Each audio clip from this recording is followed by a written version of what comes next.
the Around the NFL podcast. Would rather take less than play on the Giants. From the Chris Wessling podcast studio, it's Around the NFL. Take less than play for the Giants. All right. Shots fired. That's true for me. It's like, ooh, hey, we're the classy organization in New York. Hey, how about you win more than 6 games in a season? Eli beat you twice. Sorry. Dan Hanzus here. Marc Sessler, Gregg Rosenthal. Oh, and we have somebody in the fourth chair, an old friend. Right before the show started, I said, if he has another son, name him Shaq. It's Patrick Claybon. That's breaking news. Was it out of context? I will not. We were discussing the nature of our existence earlier, and I currently right now we're sticking at 2. We're sticking at 2. Yeah, your theory, and it's a sound one, was you need to be rich for 3. That's why the three kid households have been diminishing. Or enjoy children. That would help. I mean, I can confirm that I do enjoy my children mostly, but like I can confirm the Sesslers will not be having a 3rd child either if we're breaking that type of news. We believe you on that one, Mark. It takes a lot of help. Like it takes a lot of help. It takes a village. A village. Right. And they've made villages increasingly expensive. But over the years. Shaquille Claybon, you got to say, it's got a ring to it. Shaquille Hanzus. Yeah. Well, that would be interesting. I'll bring him in. Shaq hands. Yeah, I'll sit him down. Shaq Hands. Jack Harrison and Shaquille. Let's talk day 2 of the legal tampering period. We're now inside 24 hours before the league has its Happy New Year and all these contracts become official.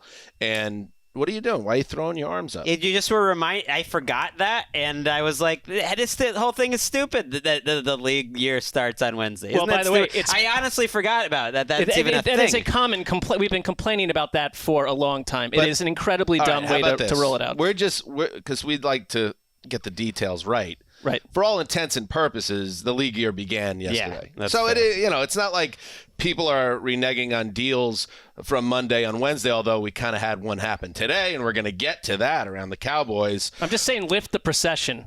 But Okay. that's fine. That's we've got a whole nother calendar year to go on the warpath for that scenario. But it's all about things, right? You need a new thing, and Wednesday is our thing. Right? It's like Monday was the opening of the window, Right. and then the thing becomes another thing. We love things here. You need a thing. You have to have a thing. The thing that I took away from the heart of the COVID-19 lockdown that will always stick with me, and God forbid we end up back in that place ever again, is when you took away the things to look forward to.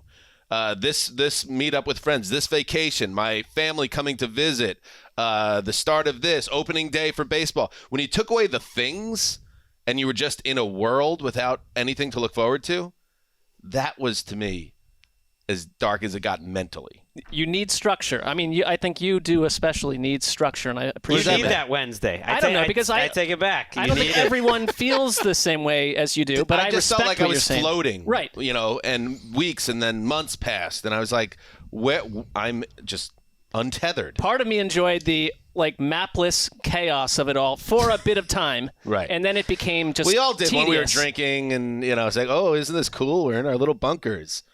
Well, we we were don't need to having go some back. nice- You famously, Mark, have been looking for a world jolting event to happen since the start of this Fingers podcast. crossed. I think you've probably even mentioned pandemic in that mix at some point, and it happened eventually. I know, but don't peg me. Don't Yeah, peg the it Omicron feels like and you're everything else. saddling Yeah, it's like it's not my. Mark not with the peg deaths of Mark. a We million We were just Thank saying you, we Claybon. need something to jolt us out of our complacency, and it's happened. And 38 players, by the way, I just counted off my top 101 list, have agreed to contracts in these first 24 know That's what? the I thought there societal would be jolt more. that we're looking for. Yeah, I we like gotta, that structure. we got a way to I go. like the list. I like that there are meetings happening. I like that there are things in the world that are happening, and I hope they continue. I like being part of the world, okay? Sue me, Sessler. I Claybon, think it's fantastic. how does it feel, Patrick, to be here for Rosenthal season? The time of year where Gregg is the man, where this is his world, and he's focused. Well, first of all, it's always the time of year where Gregg is Hey, the man. Graver! That's true. Right here, buddy. Go ahead. Greg? But it's always Greg time. But as you said, Dan, specifically, right, free agency is when there's a party behind the glass. We talk. Graver, get on the mic. Graver, I know we're working through this. Producer host. Graver is learning quickly that this is not the shiny, up on a throne job. Don't blame, your coworkers. That's not a good look. Let's hear it again. I wanted to hear that again. Can we hear it? What time is it? Greg? That was all teed up nicely. And then I look at my producer, full-on conversation with Christy Stapleton behind the glass. We don't have to. No one has to know that happened. You tell us all sorts of things that people don't need to know. So, all right, Claybon, go ahead, buddy. Well, as previously stated, all time is Greg time. But Greg puts so much energy and attention into the game of free agency and to having people know the things that you're hearing aren't necessarily the real circumstance. There's fake years tacked onto deals. There's cap numbers that aren't the real cap numbers. And that's where Greg excels. That's what I'm saying. And to be in the proximity of one Mr. Rosenthal during this time the glow is special. To be in the glow. The aura. This is highly... The smell. This is highly uncomfortable, but I have to admit... What time is it? Greg? It's so loud. That would get you fired up right before you're gonna leave the locker room for free agency. I had that feeling a little bit. I'm being real. On Monday morning at my house, I'm kind of going around. I'm writing things down, preparing, and I said to Emeka, I was like, this stuff really gets me going. No, I didn't say that. I was like, this stuff really gets me going. I still feel the juice on free agency morning when that juice leaves like, you. oh, that's great, honey. She's like, no, she said you say that every year. You say that exact same thing. How many podcasts has she listened to? 0. Never listened to her. She does listen to the Jesselnick and Rosenthal Vanity Project. Well, that tells me a lot. Or at least she used to. Yeah. Because that's more like personal and not about football. I don't think the football aspect really. Okay, I don't take that personally. It makes sense. I don't love it. Now let's get into literally it. 0. Standing on the shoulder of giants with Gregg Rosenthal. Here we go. We're gonna dig into the news. Let's hit it, Graver. Team that wasn't as aggressive, but I think was a little prudent and doing things very deliberately were the New York Jets. Jets. I'm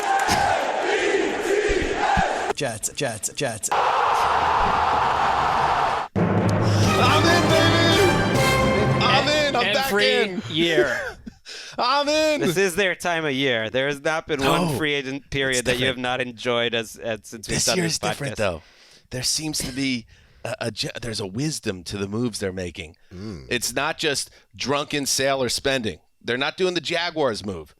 It seems like Big Joe knows what he's doing. Yes. It only took him half a decade to get here, but he's achieved that now. I've been hurt before, but maybe this is different. Get to the Jets in a little bit. But let's focus on your team, Sessler, because you're hoping Deshaun Watson picks you. No, I'm not. Good sitch over there. Yeah, great sitch. Deshaun Watson has a market here. And let's go through the teams. Saints. Met with him. Panthers. Met with him. Emerging as a sleeper team. The Falcons. Meeting coming. The Browns, a finalist to land Watson, according to reports. So the man facing 22 allegations of sexual assault has a very active trade market and seems to be in a situation where he's going to get to pick where he goes. We'll see if there's another team that emerges. But right now, Patrick, we have a bushel of teams that seem very eager to get into business with Watson. Yeah, it seems like the concerns that a lot of people share don't apply to a certain subset of teams who are willing to meet and discuss. And I understand, because I've heard people like Steve Smith said on our air earlier this week that teams want to go in there and look him in the eye and have a discussion. Like, I'm not really sure what value that really has. I'm not sure how much investigation you're really doing, bringing somebody in and asking them questions. But that's the direction they're going in. And when you discuss the football player, he's going to improve all of those teams. The scenario is going to be better. but how is this received in a fan base? How do people appreciate that? We saw Marc's reaction. Gregg talked about it earlier this week. The reaction from Adam and company down there in New Orleans, not very good. just to the idea of the team pursuing women the quarterback. That work for the team. Yeah. And in terms of, it's tough. It's tough to even reconcile that a team is going to do this at this time, considering the circumstances that are out there. So I don't even. It's an obvious upgrade, but what are we doing? Like collectively, what are we doing here? I wonder sometimes. The Colts wanted to talk to him as well. That was shot down by the Texans because it's inside, obviously, the same division. I think it's notable that a team like the Pittsburgh Steelers did not.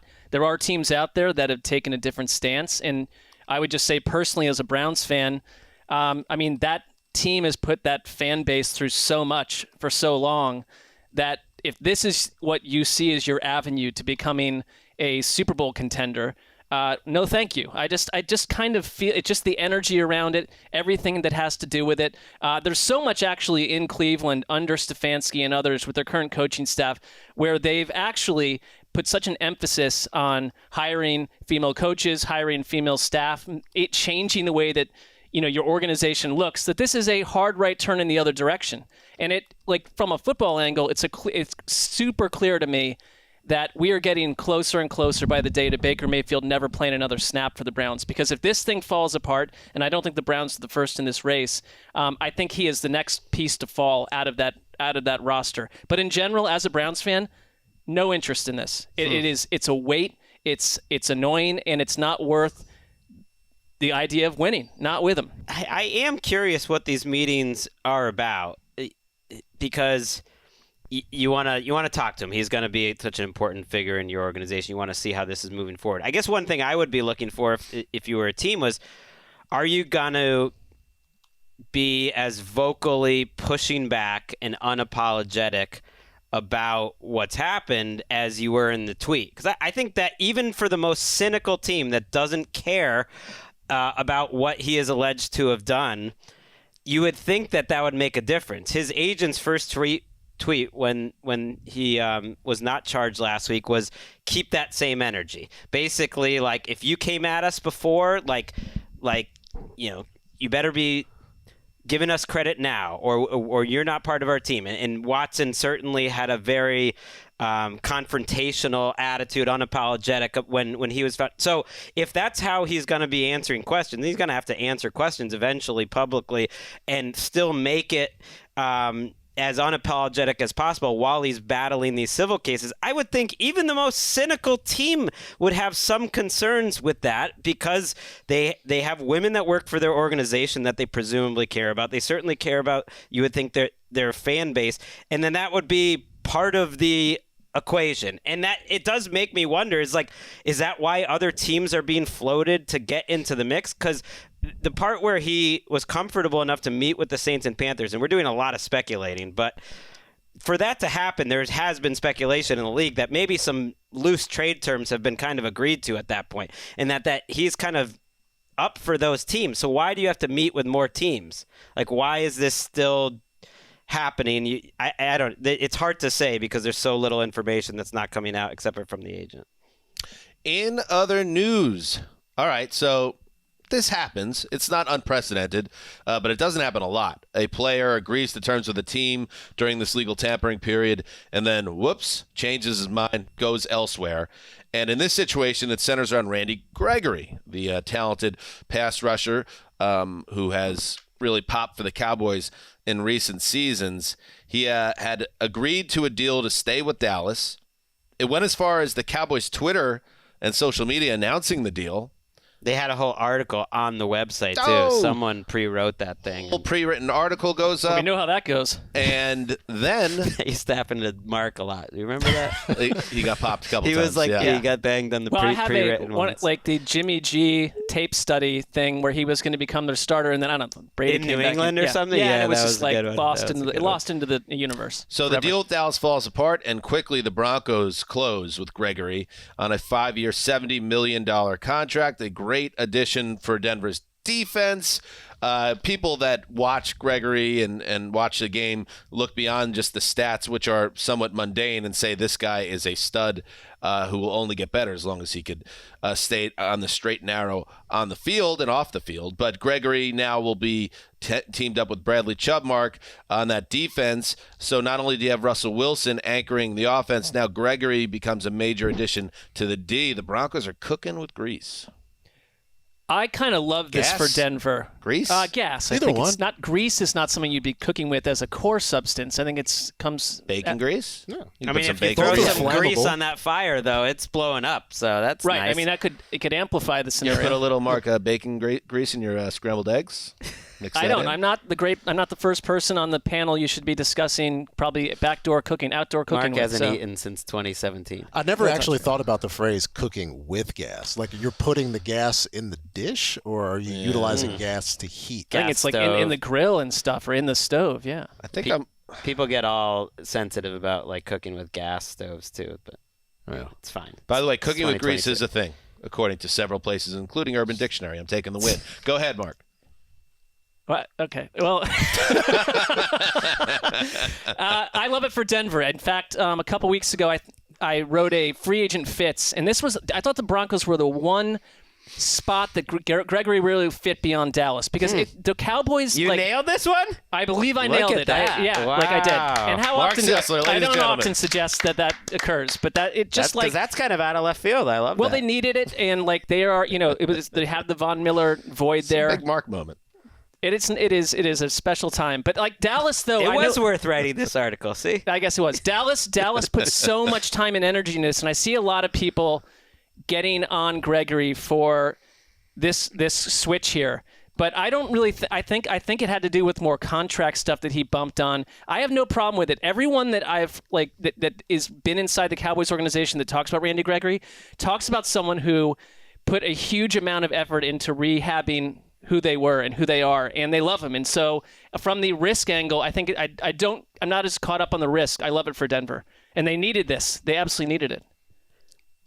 Nice job, Mark. Hekker must. I was thinking about the grease and the gas thing during all that. So it's like, well, Here's what it says. Hackett must look for pass rushing help to juice up a front, still angling to fill a Von Miller-sized void. Gregory's off-field issues and injury history make him boom or bust, but his potential is juicy. That was Marc Sessler a week ago. that was a good job. That was a great job. Crushing it. Now, he's never played more than 525 snaps in an NFL season. He's been eligible to play in the NFL since 2015. So that's concerning to me. That even last season when he was a total beast, I would have had him in the mix for All-Pro or through the first 7-8 games of the season. He then got hurt, and when he came back, he wasn't the same impact guy. So he has not shown the ability to stay healthy throughout the course of the season. I don't think you can get on him, though, for changing his mind. Apparently, he didn't like the language in the contract that allowed the Cowboys to go after some of his money if he was fined or suspended by the league more. And they apparently put this in everyone's contract, but he was also taking less money to stay there. I've thought about this Gregory thing a bit because on one hand, it's like, well, wouldn't it be a good place to stay? Dallas, he's comfortable there. Sure. He's had all his issues. And then I thought about it's like, is Dallas a good place to stay as a player? Like, they've had their share of issues over the years as a culture, including this offseason. Maybe it's better to start new and move on to Denver. Listen, I'm just the saying Cowboys they've allowed a lot in their front office, and other things have happened there that are discouraging. So maybe staying in Dallas isn't like the best way to stay on the straight and narrow is what I'm saying. Dallas is a spotlight city in this league. It is a great spot to get on prime time, to get paid. Everybody looks good in a Cowboys helmet and uniform.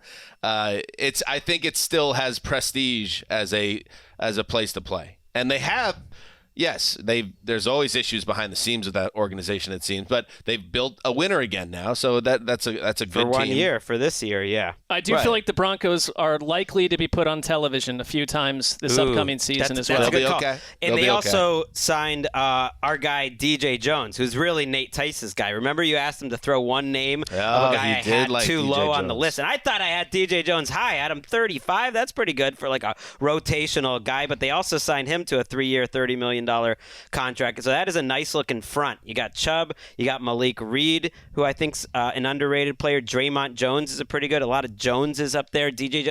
That's a nice-looking group. Pretty good secondary. I'm a little concerned you lose Vic Fangio as a play caller, but you got a lot of great defensive players. That is a good-looking roster. And don't forget about Josie Jewell. Brought him back. 2-year, $11 million contract. Was very good. Got hurt. 16-game starter in 2020.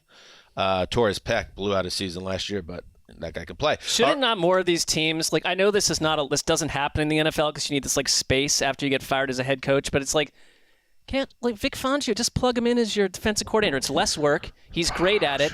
You've got all the right players for the scheme. Is it less work?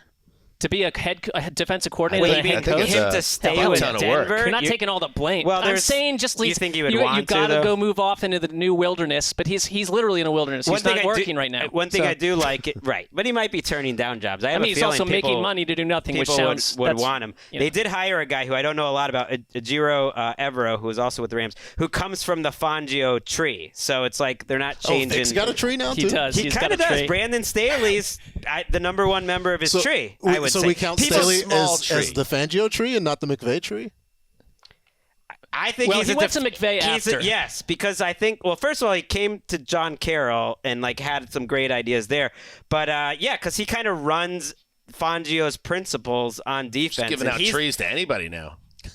But it makes more sense. He's a defensive coach. His scheme is the one kind of blowing up around the league. It's he's had some influence. It does make more sense. The Rams year got him more attention, and then he got the job. But he's a Fangio. He comes from the fruit of the Fangio tree. You know how you sometimes try to guess what I'm thinking, Dan? Yeah. I'm guessing what you're thinking, and it's can we move on from this Fangio tree talk? I'm done with it. No, you got that right. Marcus Williams, he gets paid. We knew it was happening. It's the Ravens that hand out the check. The former Saint signs a 5-year, $70 million contract. Tom Pelissero reported that the deal includes $37 million guaranteed. Former second-round pick. Everybody seemed to want Marcus Williams, and it's the Ravens who get him, Claybon. And they get him at, I think, because Gregg and I were talking about this, the price for Marcus Williams, it seems I'm not sure what the circumstance is in New Orleans, where you have a pretty good player that you drafted that you could have kept, but he's out now and he's in Baltimore. And you offered him a lot. We were hearing extension offers that they were giving him, and it wasn't too different from the one he ended up taking. You do wonder if they're a little distracted by the Watson thing right now and can't handle that business. And there are reports that Teron Armstead is kind of waiting to see how that circumstance shakes out before he makes his decision. And so there's a lot of moving parts there, but I think you can keep Marcus Williams. I think it's a huge win for Baltimore that they're able to get a guy who's got some experience. Of course, there was the one glaring play that people probably point out to when they say, "Oh, Marcus Williams," but he's been fantastic ever since his rookie season in New Orleans, and it helps. And I'd like to see Baltimore continue. Maybe they could make an offer to their top 10 quarterback. That sounds like the Minneapolis Miracle. Nice Patrick refers to. He was a rookie. For those of you just joining us, he had a great rookie season too. He was out of position, but ever since that, he's continued to build his brand by playing great, staying healthy, and now he has a life-changing contract. Jets wanted him. People were in on him. Honey Badger was reportedly in the mix for the Ravens, so now he won't go there. That's a good-looking secondary. Baltimore very much believes in building back to front, and they got hurt last year, and it didn't work out, but they still have Marcus Peters. They paid Chuck Clark a lot of money. Now they paid Marcus Williams top-tier money. You have Marlon Humphrey, who's going to get the Around the NFL podcast guest bump and have a big-time season. Huge. Yep. Wasn't he going to look into the camera for you, Mark, when he does something good against the Browns? I think it's when he destroyed Cleveland with a pick six. He was going to strangely, according to what we told him, was it apologize to me? I mean, at that point, it's Mark.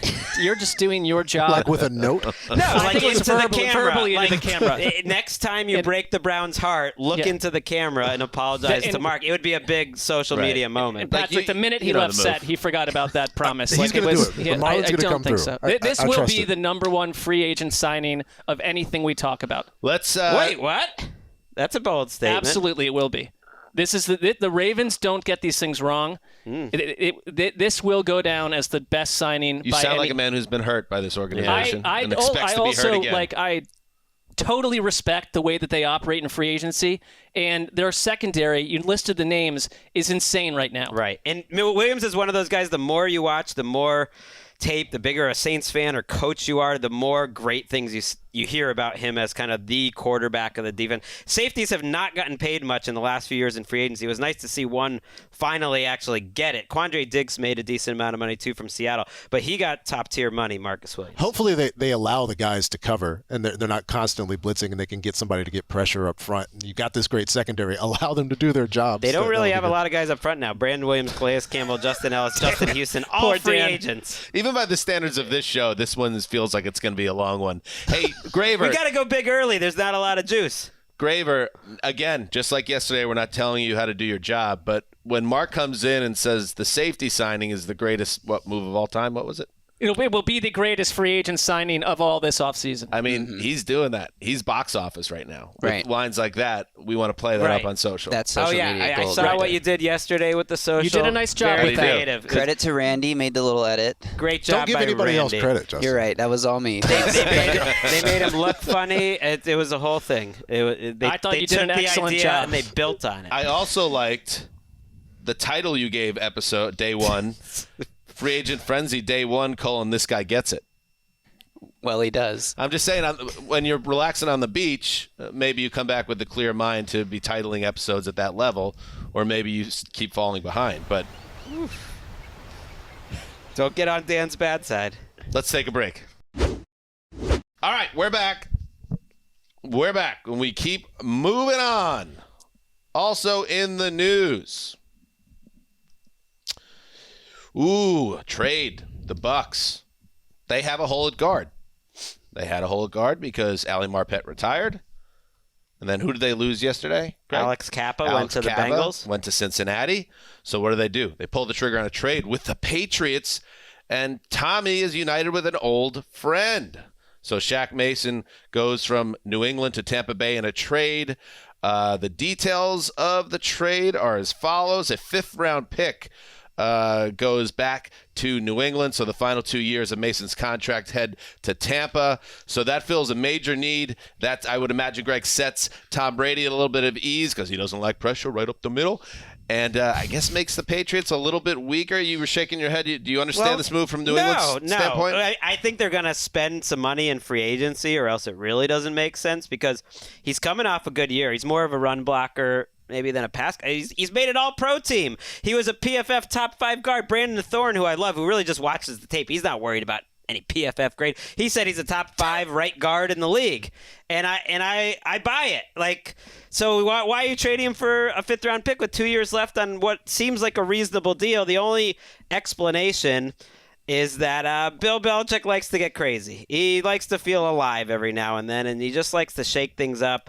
And I think they'll be spent. They don't have a lot of cap space. I'm going to trade my starting guard for a 5th-round pick. I'm alive. I mean, like Mike Burke, our friend Burke, sent a tweet which sums up my feelings. In Bill we trust, LOL, this guy is a maniac. I mean, sometimes you can't really understand what's going on. Burke also quit the Patriots to follow Tom Brady to Tampa. Please, I've never heard of a non-Patriots fan that's more obsessed than going up and down emotionally with every Patriots move. Give me a break. It was just a couple years ago that wasn't right at the launch of free agency. Bill was photographed like jumping off the side of a small ship or a yacht into the sea on his vacation. So it's Jason like, Light, the GM. I know he's a former Patriots staffer, so like the connection makes sense. Hey, I'll go help out Tom and Jason. Perhaps there's some sort of system where if a player meets a certain, there's an age, right? There's a salary, there's a percentage of the cap, and Bill says, "This is it." No matter how good or how much sense this makes for the other trade partner, it's sort of like Menudo, that band where no matter how talented you were, if you hit the certain age, you're out of the band. What if like Leo DiCaprio's dating life? That's a great example. What if Belichick, I don't recall this, but I take your word for it, the guy who jumped off the side of the ship and into the sea, probably lost at sea. New England wanted to keep everything in order, so they just got a Belichick doppelganger, plugged him in, and nobody knows this is just like a fake Belichick. Well, it makes too much sense because within months, his quarterback probably discovered it wasn't. He's like, we're wait not a even sure second. that quarterback is the actual Tom Brady that was doing the Like it's Mike Disneyland ride. Lombardi dressed up as Bill Belichick. Right? Like they don't have it. Like the whole story in New England right now is We will like draft Mac Jones. there's no one on their coaching staff. They've got like 7 coaches total and about 4 people in their front office. It's just Bill like texting people. Who knows? But what if it's like That's how you accidentally What if text That people was as the well. body switch. What if their whole ethos is what would Bill do? Because Bill's lost at sea, Right. and then they just have to kind of guess what Belichick would do at this point. Why that, are we? that would Why, answer some why would we questions. be so intent on hiding that Bill Belichick, passed away in this scenario through drowning? Why hide Kind of an that? embarrassing way to go. So From maybe that angle, they're you're going protecting from- his integrity. Okay, Yeah. now, he's been very up and down like in his Dave, career, by the way, the Shaq movie. Mason. He's been injury prone, up and down. One year he's an All-Pro, another year he struggles. They saved $7 million, but it's not like they sold high on him. They got a 5th-round pick, so I want to see what's behind Mark, door you- number 2. Dan, Dave was the president, though. I can Right. understand there was a Well- little more, Well, he's the president of the Alice-entry. Patriots, and now Dave is a 29-year-old No movie one's starring watched Kevin Dave. Kline. But people that have seen Dave, which was a box office hit, Right. Was it? It big did business. did very well. Big Okay. numbers. It did around the NFL broadcast Fridays on NFL Network numbers. Close to that. $92 million U.S. Oh, that's for pretty. Dave. Adjust that for inflation. Adjusted for inflation. That's in 1993. It was a runaway rom-com hit. Hey, it's like they don't make movies like that anymore. It's like a movie for adults I once caught a without the fish costumes. This big. Wait, the guy from the Bronx is like way into Dave the rom-com? I don't know about that. Doesn't totally. All right. In other news with the Buccaneers, they have signed Russell Gage, formerly of the Falcons, 3 years, $30 million.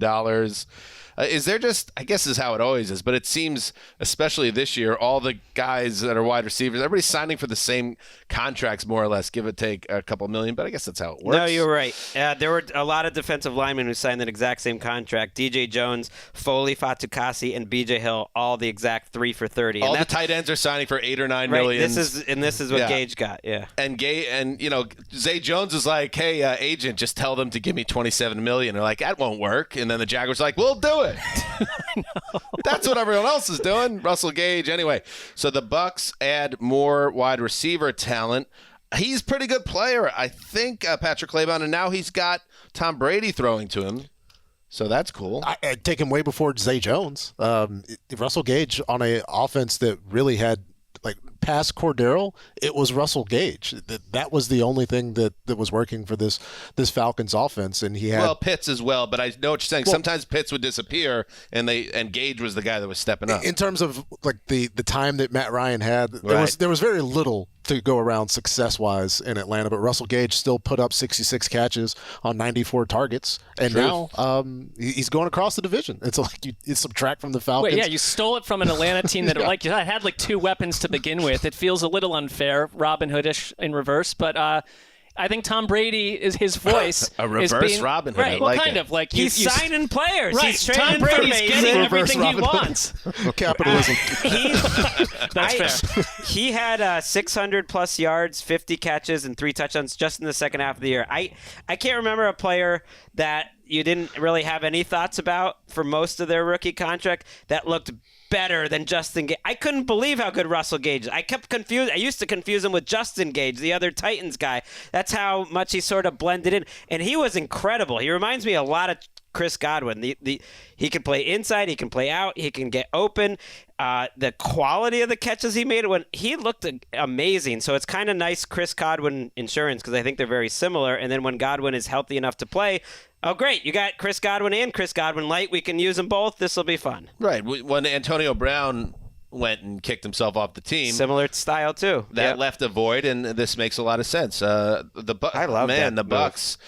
How much things can change in 72 hours. They went from a team that seemed to be completely rudderless to like, all right, this might be another NFC Super Bowl level team. On Fridays now, we literally mentioned Mike Glennon 5 times. And it's like, Wait, why?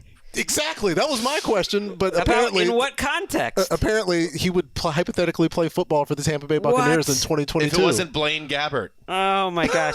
Well, yeah. Yeah, Slim signing, pickings. the Talk about whiplash. signing the greatest quarterback of all time in my mind, still playing that well, will do that. That's how important it is. But it is crazy players they've also gotten back. We since also then, talked too. about it when Brady did his Fugazi retirement, and we were like, man, even though they got 2 years out of it, that was a huge win for the Bucs. Like everything you could have wanted. Colleen is staring at us through the glass. Lost my train of thought. Everything you could have ever wanted. The larger man that just passed by thought I was giving him a thumbs up, so we've got that going on. Made his day. He's a big fan of the pod. Maybe. Tell people about that. But anyway, 2 years you would have signed up for the Bucs. You got a title out of it. You were relevant. You won the NFC South. Now they're getting another year. This all feels like bonus time now. I mean, they could be getting 3 more years for all we know at this point. They get 10 more years. All right, now the Chiefs. The team defeated by the Bucs in the Super Bowl a couple of years ago. Let's talk about what they're up to.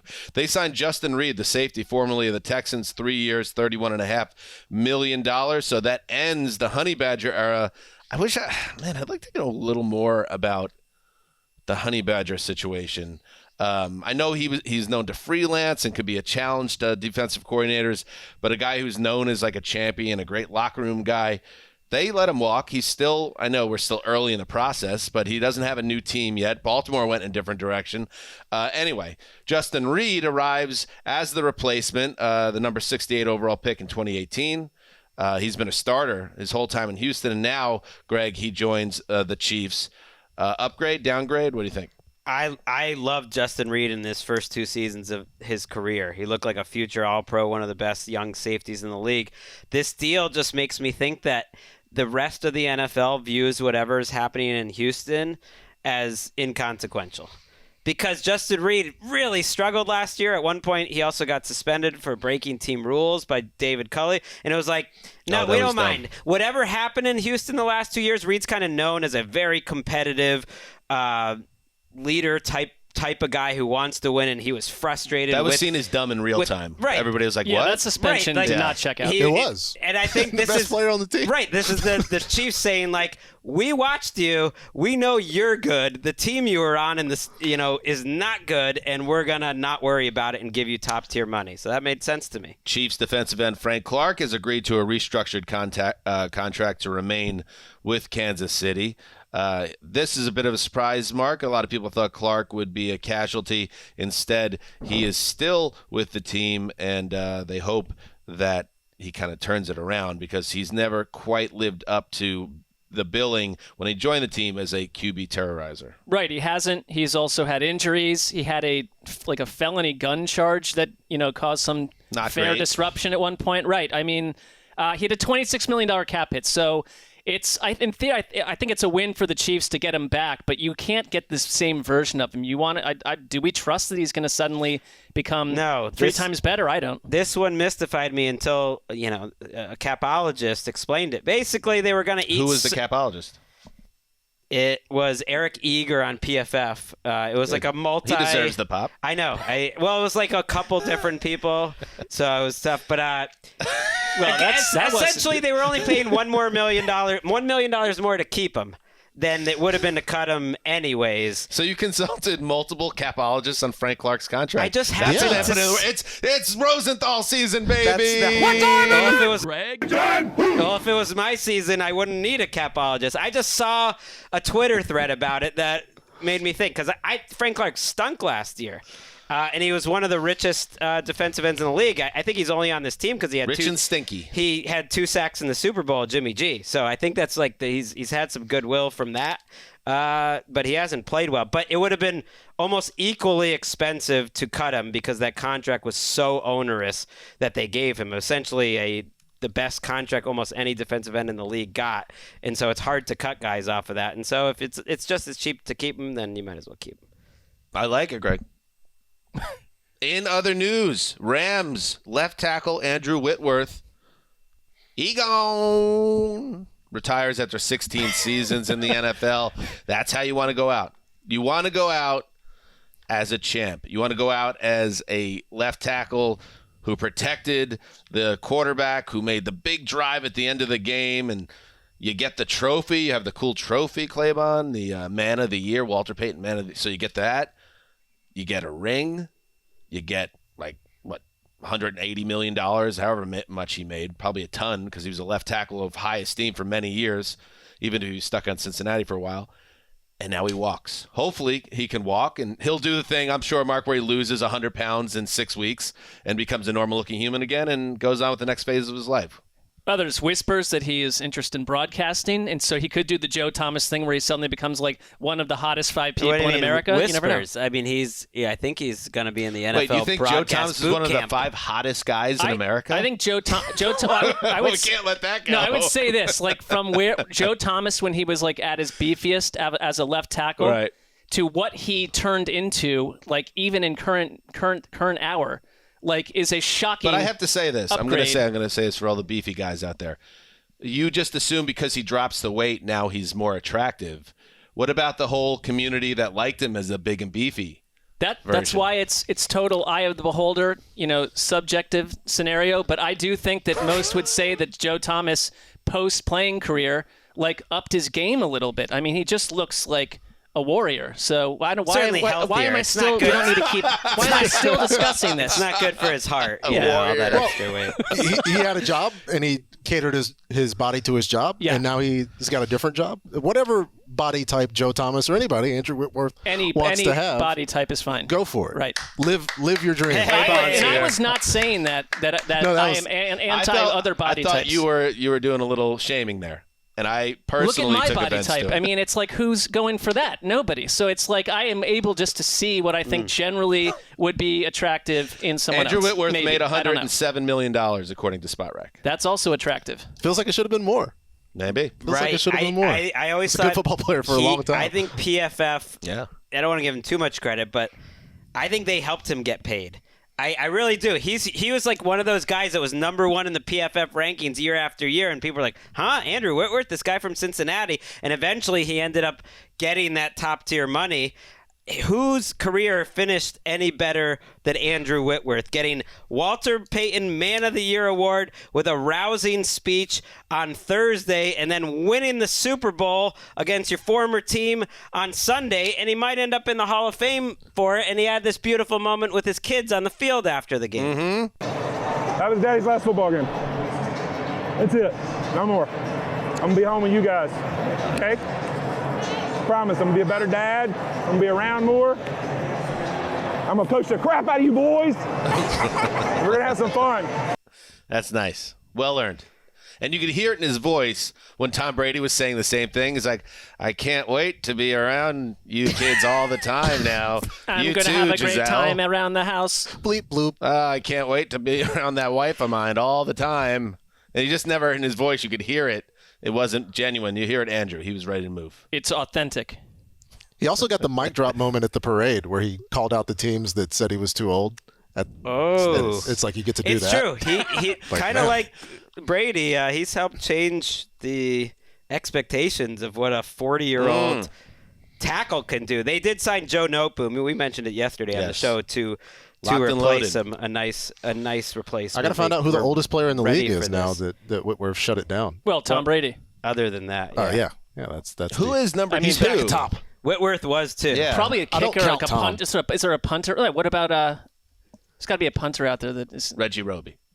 No, not Reggie Roby, but I've got some. How about Nick Folk? Seriously, I guess Elway and Strahan. Throwing names out there. Are the two guys? Oh, Nick Folk is 36. I don't know. What's up, Greg? I was just saying Elway, Strahan are the two guys you think that like went out on top, but they didn't win Walter Payton Man of the Year 2 days before that. Oh, he won it this year? Yeah. He won it this year, made the speech. It was this We great. talked about his incredible great speech during our Super Bowl week. Is this a bit? No, I forgot. I don't know. But it's cool. It's cool that he won it. How about this? I don't know. Maybe that's not as high up on my personal radar, like who won Walter Payton Man of the Year. I know it's important to the guys. That's cool, though. It's a good speech. Hey, Dustin Colquitt, 39. There he is. But you've also got a rash of individuals who are 39, but it was a punter. Are both Colquitts still around? You know who's not still around with the Rams? Let's head to we know there's the kicker club. But let's head to the Punter Punch Bowl Mixer. Not as exciting, the Punch Bowl Mixer. A little old-fashioned, fuddy-duddy, you could call it. But it's got its niche, and it's a nice little gymnasium. where they, the hoops, they raise the hoops, and then they pull the bleachers back and open up the dance floor, and the punters and their friends and significant others, they have a nice time together. So Johnny, intimate. Yeah, it's intimate. Johnny Hekker is no longer a member of the Rams, which is, if you're not paying attention to what's going on at the Punter Punch Bowl mixer, this surprises you because Hekker has had an amazing career, and Bill Belichick once said he's godlike. I don't remember what he said, but he was very high in Hekker. One of the greatest punters of all time. One of the greatest punters of all time. Great passer, so a weapon in the trick play game on fake punts. But his game had fallen off in recent years, and now we could see that the Rams had decided to move on. So I imagine, Greg, that he'll have a robust market because he's Johnny Hekker, but the old Wesism, is he more name than game at this point? Yeah, I don't know. I think he'll get another job. I don't know. He's only 32. Have a robust mark. He was struggling. He was up and down in the playoffs. Certainly, those games we were at had some bad punts in the Super Bowl too. So I don't think he had a great year, but he will be remembered fondly. He was the longest tenured Ram. My son has a number 6 jersey. It wasn't for Hekker. He was just 6 years old when he got the jersey, but I'm a little annoyed. That's cool. Because now it's been deemed nothing. irrelevant now. Well, it's a throwback now. We could look at it that way.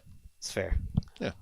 Only 32 years old. You would think, he's 39, so he's falling off. But no, so maybe he's just in a little bit of a slump.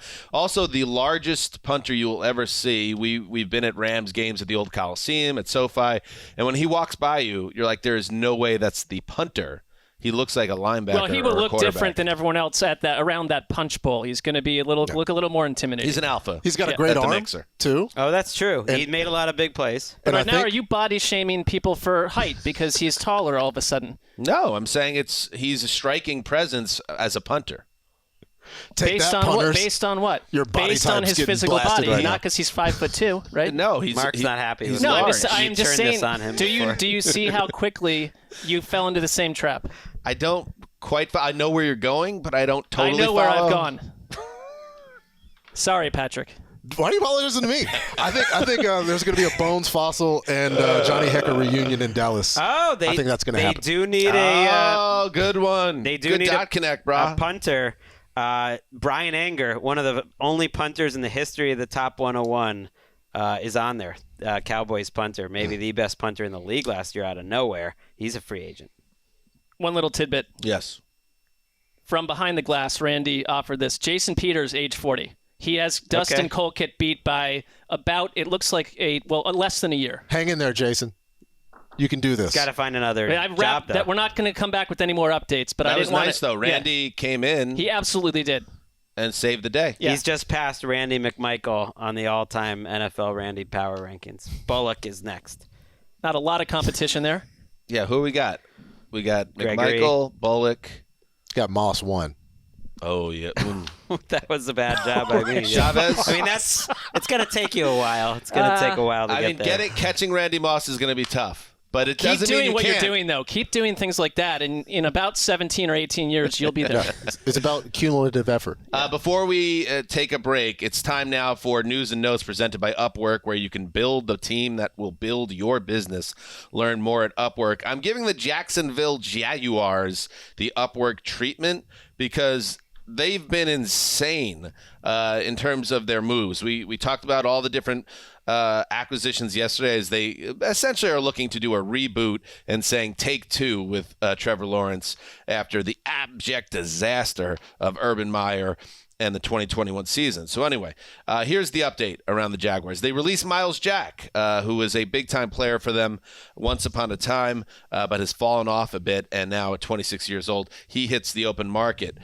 They also have re-signed Terry Godwin, the wide receiver, but there was another move, I believe, Greg. You want to help me out with Zay this Jones? one? Zay Jones, yes, the aforementioned Zay Jones gets a lot of money for a Raiders wide receiver that had not done much. Did we talk about Zay Jones yesterday? I mean, you brought it up earlier just as a joke, but it was the most mystifying contract thus far, I would say, in free agency. Did we bring up Zay Jones yesterday? No. It happened after. No, it happened last night. Good. Because I was at home when I saw the contract, and normally I wouldn't, I'm not going to it kind of threw me. It seemed LSD based. I'll always remember where I was in bed watching some great tennis action at Indian Wells when I learned of the Zay Jones contract and thought it was a misprint. It was like, what? $24 million for a guy who hadn't had a 100-yard game in about 80-plus games until late last year. It was very strange. You love that event. I do. You go every year. I was there. I try to. I was there on Saturday and met up with our old friend, the Gold Standard. Oh, the Gold Standard. Zach Goldman. And if I could just sit and watch live tennis all day, every day for like a week straight, that sounds like a fun week. Now, I know this is not Courts of Thunder, but since that Vanity podcast is in hiatus, I must ask you, were you Might be coming back. Ooh, were you there for the Naomi Osaka incident? No, me and Walker went, so we left around 6 p.m. We did not hit the night session. So you were not the heckler. It was a long day in hot weather. Good. All right, so the Jaguars very busy. Are they going to be better? I don't know, Claybon, have they gotten better the last 2 days? I think the Jags have gotten better. Was the expenditure worth it in terms of Zay Jones and Evan Ingram? I think the Ingram contract's fine. The Zay Jones one causes some questions, but spend the money. I don't care. It's not my money. People get really like about this, they need to manage the cap and you have to spend here and that. I think they are a better football team, which is the goal. I like that they're trying to win games. I think they could have spent the money more wisely, but I do think they have improved. It's like the Patriots theory last year. It's like even if some of those signings didn't work out, and some did, some didn't, they just needed players that could play, and the Jaguars certainly were that. It's just their mix of receivers for Trevor Lawrence. For instance, DJ Chark went to Detroit for 1 for 10. It's like, is Zay Jones an upgrade from DJ Chark? I don't think so. The collection of players: Zay Jones, Marvin Jones, Christian Kirk, Evan Ingram, and at running back, it's like Robinson and Etienne. I mean, that's still a pretty poor group overall. It's not shockingly different than what they floundered amid a year ago. Well, Doug Peterson is studying the tape. Obviously, he wasn't there last year, and he made decisions on the wide receiver. You're counting on coaching. Yeah, they wanted a reboot, and we'll see if it works. That was News and Notes presented by Upwork, the world's work marketplace. Learn more at Upwork.com. We'll take a break. Hopefully, you'll get one of those Patrick Claybon Kindrel ads, because nobody reads a Kindrel ad like Claybon. Cross your fingers. We'll be right back. Great job, Claybon. It was one of my favorites. Just taking a shot. Awesome read there, Pat. I once heard you, Dan, and Daniel Jeremiah reading Kindrel ads back to back, which was good because I was kind of not totally focused on the first ad, and I caught some of what I missed the second time. Yeah, that's mission critical right there. That's how you do advertising, by the way. I demanded in my contract of $0.00 for the ad reads to do back-to-back ads to make sure that the message was getting through to the populace. You care about the consumer. I care about the advertiser. Them also. First and foremost. Let's talk the Jets, who are very busy. My goodness, I like everything they've done so far. The latest news, they signed safety Jordan Whitehead, formerly of the Bucs, to a 2-year, $14.5 million contract. One thing that I always watch when you're studying, TweetDeck's up while you're getting ready for the show. When a move like this happens and Jordan Whitehead goes to the Jets, and I see the beat writers like quote retweeting the sign like, ouch, oh, this one's gonna hurt the Bucs. Oh, they're gonna, this one pains them to see him get away. I'm like, yes. One of the great like Twitter moments when something like that happens. So they absolutely needed to replace Marcus May, who's a free agent coming off an Achilles tear. And he'll join Ashton Davis at safety as it stands. It could be in the business to add another safety. We'll see. So that's a nice signing. They also add to their offense. We talked about they they made some moves yesterday. C.J. Uzomah, formerly of the Cincinnati Bengals, joins the Jets on a 3-year, $24 million contract. There it is again, that $8 or $9 million. A lot of these tight ends getting that. The tag was right around 10. So I liked what we saw from Uzomah last year, and the Jets have been in desperate need of somebody who can catch the ball and make plays at tight end. So that addresses that need on some level. They also re-signed Braxton Berrios, which I think we hit on, Tevin Coleman as well. So the Jets have been very busy, not making huge splash moves, Greg, but making moves that are addressing, like Jacksonville, a roster that is barren, but I just like the way they're going about it with Joe Douglas right now. I like Jordan Whitehead. He improved every season, basically didn't miss a snap the last 3 years. I think if you just watch those 2 playoff games this year, it's a small sample. He was probably the best player in their secondary in those 2 games, made a lot of big plays, good tackler. They were in on Marcus Williams, and Marcus Williams would have been nice. Whitehead's a very different player. He's got to make more plays against the run, but for the money, I think it makes sense. I think it worked out well. They just need to add quality starters. Uzomah, big locker room guy too. Bengals. You're hearing that with a lot of maybe these not moves. A huge playmaker. And Berrios too. And DJ Reed, cornerback of the Seahawks, signs 3 years, $33 million Reed as well. So listen. This time it's different. Maybe this year's different. That DJ Reed. Maybe this year will be better than the last.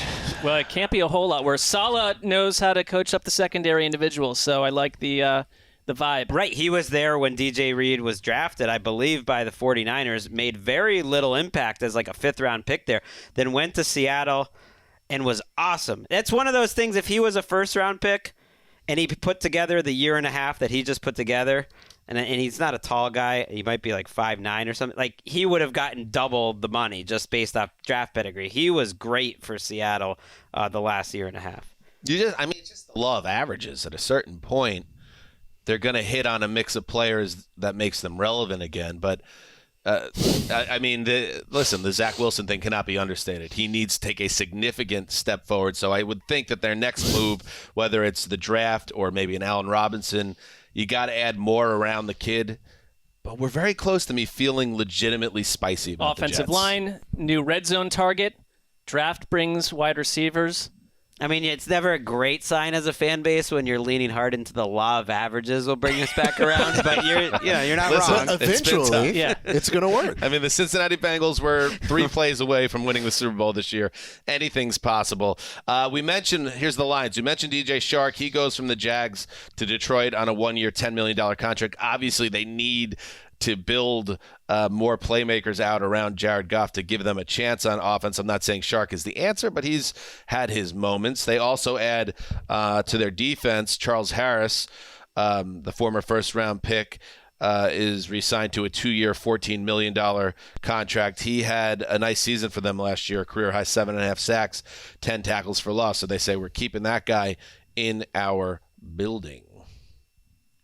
Nice move. All right. In other Midwestern news, the Bears have lost James Daniels. The guard has signed with the Steelers on a 3-year, $26.5 million pact. So a day after Mitch Trubisky signs with Pittsburgh, they add to their offensive line. They also agreed to terms with center Mason Cole, formerly of the Vikings, on a 3-year deal. And Patrick, it goes without saying that Ben Roethlisberger was shot last year and maybe in the last 2 years, but it didn't do him any favors that the offensive line was well below average. So they are addressing that. They've addressed quarterback.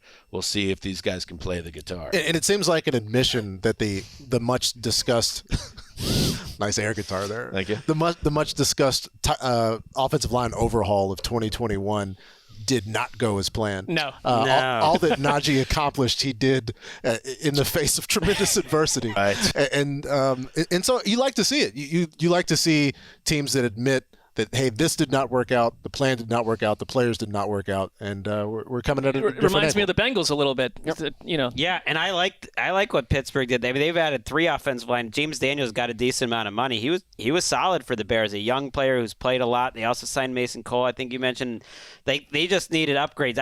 I was talking with our guy Nate Tice about this. This is where I do think it makes sense. Like, what's the difference between these guys and a Laken Tomlinson who got top shelf money? or some of the guys that got huge dollars. I like what the Giants have done. They added John Feliciano from Buffalo. And who else did they add? I'm forgetting right now. Another guard. Florinsky.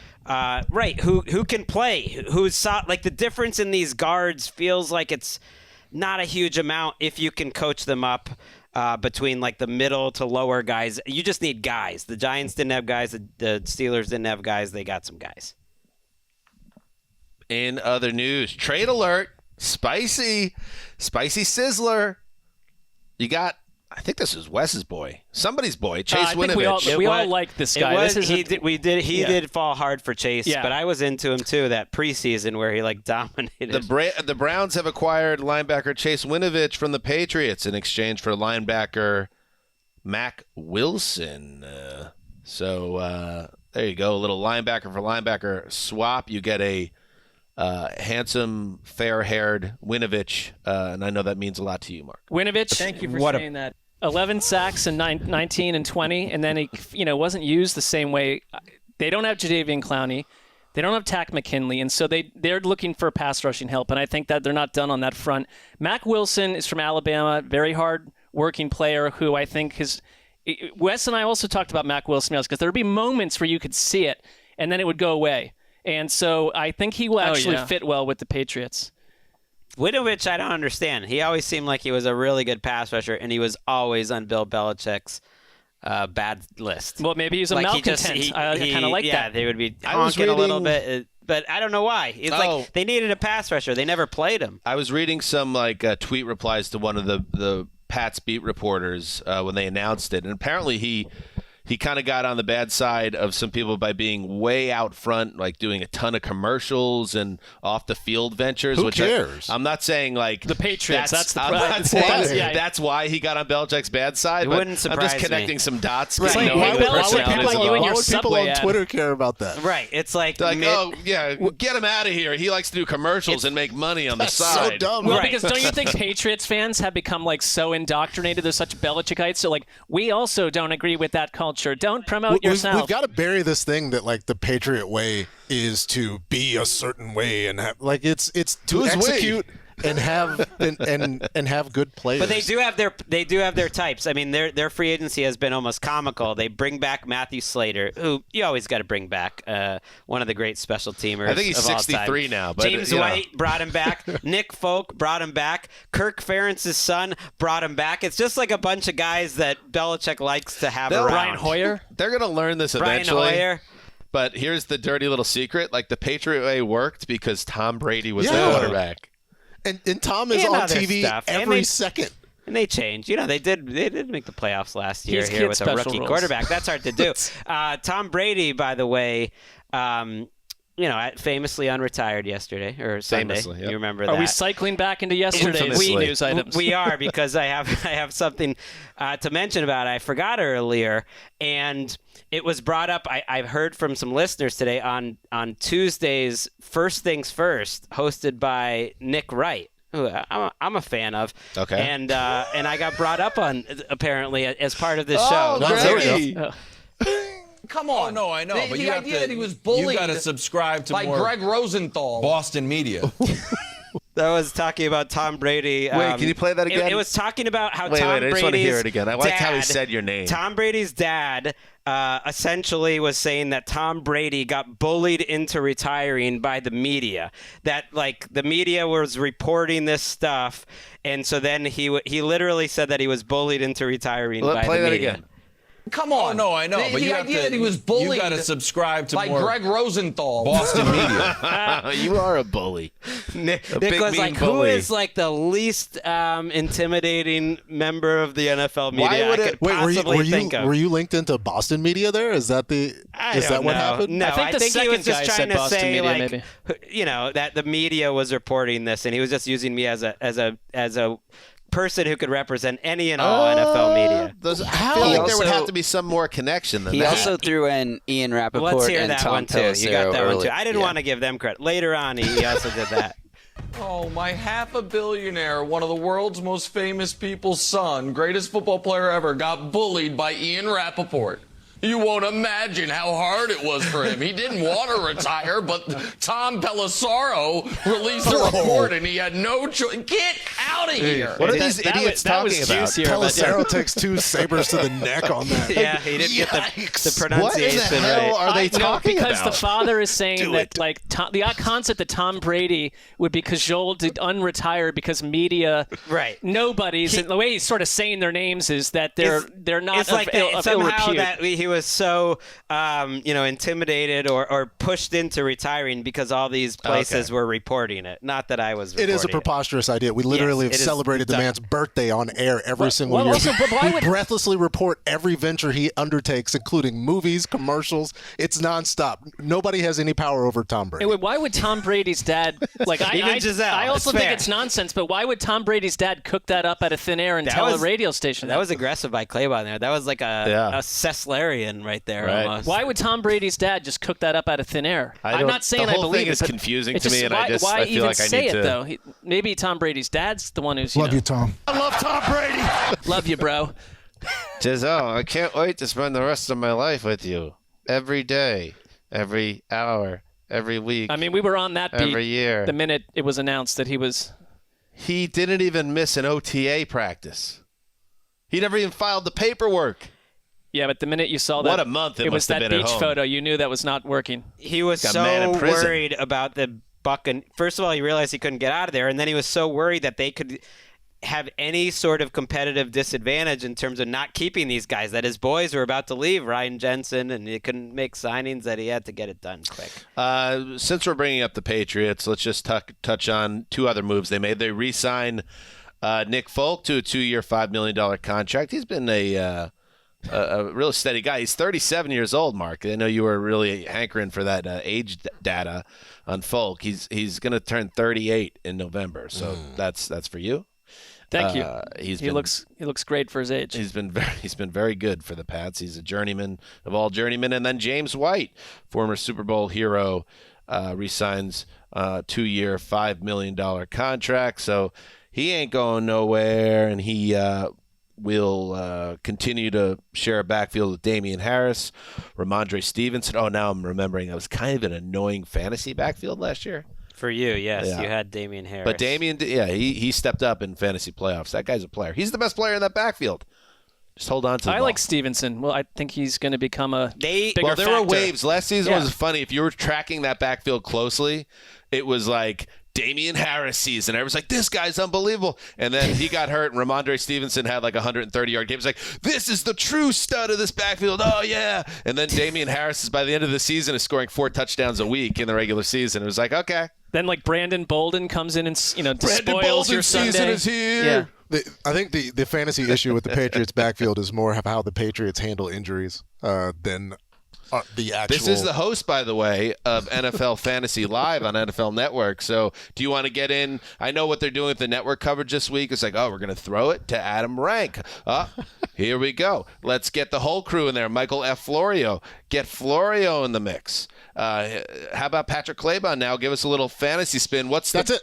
That's the Not total just spin. Pats. Is there 'Cause any- it's also my job to anything? just throw it to those guys and then them do it. I just think because people think that there's some, it's the team and it's Belichick. We never know how they're. We don't know because we just don't know who's going to play. They need we find out later. another- Yeah, this guy had a torn face for the whole season. They need another receiver. A torn face. I hope that's where that Shaq Mason money's going. Shaq Mason. Now, next time Marcus Grant's saying to you, like, no, man, you're just the host. Don't say anything. No, Send him the footage of you saying he has a torn face. Right. That's it. Well, we didn't have that information. That's new information. Face. He tore his face. Whole thing. It's face off. Tore his face off. Face off. Which I'm sure the box office numbers for Face Off much better. Very good. Better than Dave? Yes. Maybe. I would for sure. guarantee Maybe. it. Well, now we're moving the goalpost. $245 million. Yeah, I mean, it was a massive hit. Snap. We're moving the goalpost now. Right. It went from Dave was a bomb to now it has to beat Face Off, which was peak Dave- Travolta Cage. I never said it. Dave was a wonderful surprise for the studio, I think. Surprise hit for the studio. Yeah. Middling Travolta, Broken Arrow in 96 got a $150 moneymaker. million. It's like, hey, why don't they make movies for that like that anymore? It's This like guy- Who is this guy? for adults. It's like like maybe I don't want to watch superheroes. Just like a mid-budget movie. I like this guy. This guy exists. All right, let's finish this up. It's time to go. I tried to bang out that Patriots news for you before, but, I think we're good. No, we're good. Anything else is borderline. The 49ers have signed cornerback Charvarius Ward, formerly of the Chiefs, 3 years, $42 million. So that's a nice signing for the Niners, right?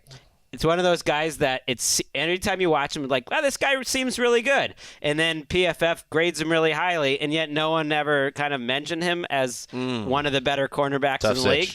But the NFL teams know. They watched it, and they paid him like one of the better cornerbacks. They have a young secondary. Emmanuel Mosley, 25. Ambry Thomas, who was very hot and cold last year. But, again, I trust that defense to coach those guys up. How old is that system. Ambry Thomas was a third-rounder a year ago, so he's probably 22, you're 23. Age beat reporter on today's episode. I know, but I'm looking. I did a lot of my research on the oldest players. Now you're asking me about someone on the other end. I didn't know if you have all bases coverage in the age game right now, but I will find out for you. I'll find out for you while you discuss the next thing you discuss. All right, we got one more thing to discuss, and we took a trip to the local high school gymnasium, the Punter Punch Club Punch Bowl Mixer. Now we're going to go to the Kicker Club. This is where the cool people hang out. This is the buzzy. This is the get behind the velvet ropes. Join us. Because you know who's popping bottles? Young Wei Koo!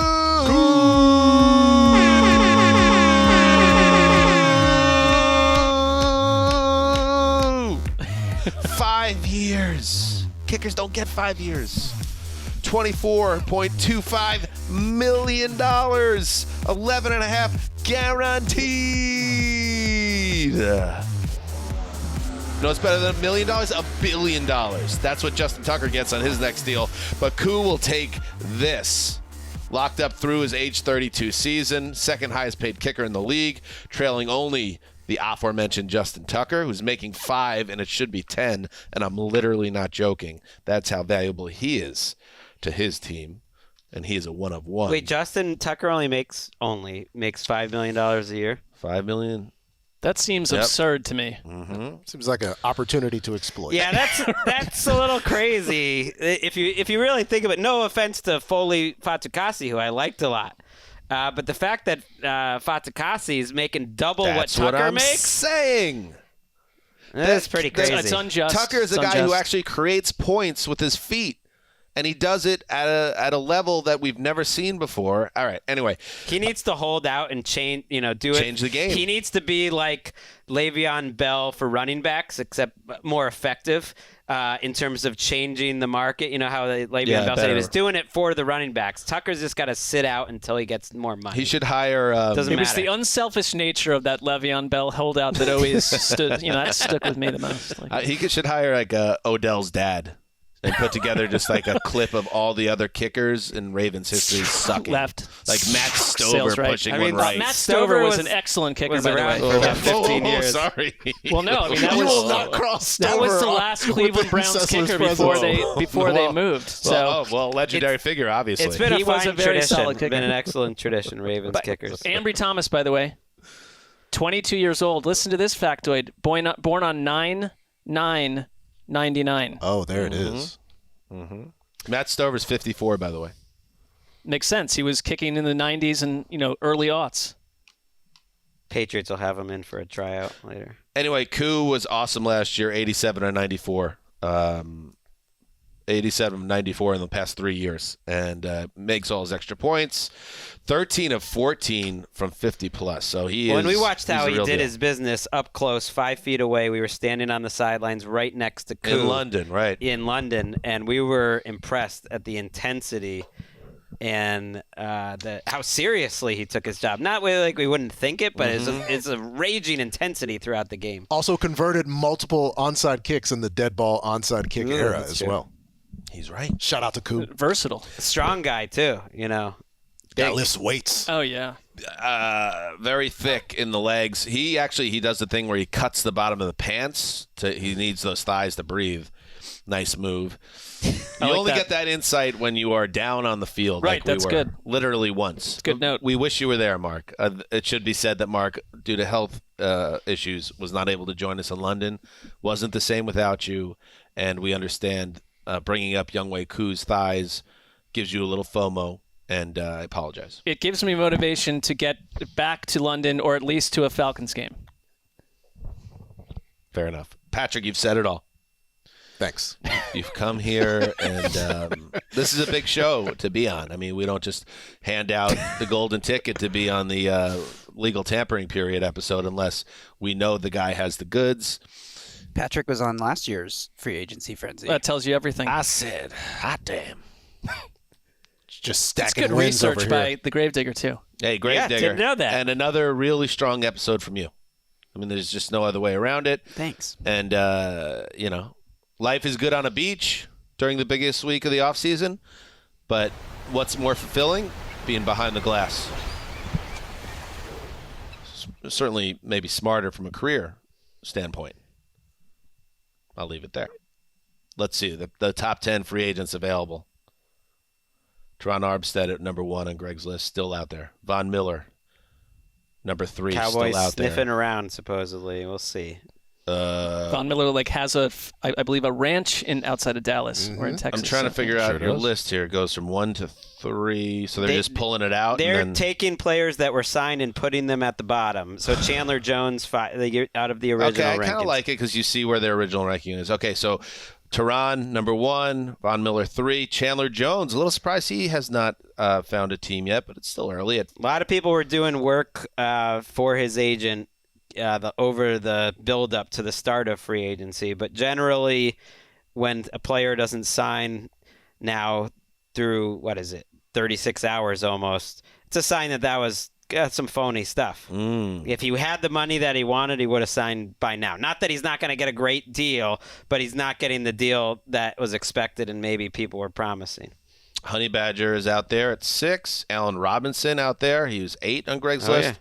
That's the top 10 remaining players. Also notable players in the top 20. Odell, that feels like it's going to happen with the Rams, but we don't know. Stephon Gilmore, Dwayne Brown, Winston, Wagner, Clowney, Zadarius Smith, and Calais Campbell. Some Gilmore to the Jets talk. It feels like the Jets are in a lot of these, just like being involved in the negotiations, so you don't know how serious it is, but some Gilmore Jets chatter. Also, I believe noted Rich Cimini said that is not a target for the Jets, but I noted that Jordan Whitehead is a cousin of Darrelle Revis. So how about that? Oh, okay.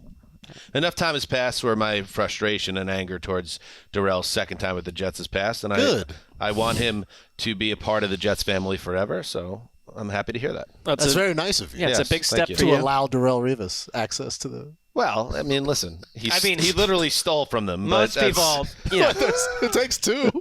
Why aren't you more mad at the franchise? right? Hey, Plus, he I stole. think, He didn't work hard. like Flags 5 forever. I think people think of him as a Patriot. What an important part of the 2014 season he was. He really was. Worst of both Really worlds. was. You're a bad guy. All right, so we'll be back again tomorrow for the official New Year, and then maybe Thursday. Let's see. We'll see if we do a Thursday show. Let's cool our jets on It definitely slowed down again. We managed to stretch it into well over an hour anyways, but it did slow down today. Right, depending on how things play out. But we'll probably have 2 more shows this week, and then the Around the NFL broadcast to close things out on Friday on NFL Network. Might have 2. I don't like the way you probably will. Again, might. Listen, you're invited to sit a show out, Mark. I'm if more it's too concerned much. about let's be as relevant as possible. Well, that's sometimes less is more, is what you're saying. If there's less information There's always to give to people. Another option. We could just change around the days we do it, let it build up a little, tape a quickie on Friday after the TV show. I mean, that would Maybe a delay little your Saturday weekend hammer. for 40 minutes. We'd drop a Saturday hammer just to that's keep a people terrible on their idea. toes. What if we just do 15-minute episodes 7 days a week? I'm verbally not responding at this point. All right, good stuff. Thank you again, Patrick. Thank you, guys. Where can we find you? Twitter.com/Patrick Claybon. There he is. Patrick thought he was going to now- get out of here about 52 minutes ago. NFL Now on Friday, 1 There p.m. it Eastern, right here on is. NFL Network. All right. Check out Patrick. Check out us. And remember, heed the call.